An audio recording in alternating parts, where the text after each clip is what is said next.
Հարցը այդ Արմյան օգտատերն է, ասում է տնային պայմաններում անալիզ վերցնելու համար առաջին կարգի հենաշարժողական հաշմանդամից պահանջվում է վճարել 14,000 դրամ։ Այն դեպքում, երբ այդ ամենը տևում է 10 րոպե, որտեղից վճարեն նման մարդիկ, երբ ստանում են 39,000 դրամ։ Ես լավ ճանաչում եմ օգտատիրոջը, որտեղ այս հարցին մի քանի անգամ պատասխանել եմ, եւ այո, ես նաեւ գիտեք, տեսեք, ես առաջ այս լաբորատոր հետազոտությունները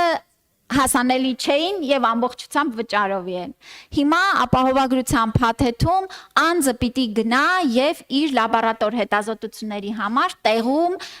հանձնի։ Ծառայությունը, որ լաբորատոր ուրեմն ծառայությունը գա տնից վերցնի հետազոտությունները, այո, դեռ դա ապահովագրական փաթեթի մեջ չի ներառվում, որովհետև դա առանձին լոգիստիկ ծախսեր է իր մեջ ներառում, բայց կտեսնենք քաղաքացուն ինչպես կարող ենք, այո, եթե նա ի վիճակի չէ տնից ընդհանրապես դուրս գալ, պիտի հասկանանք սա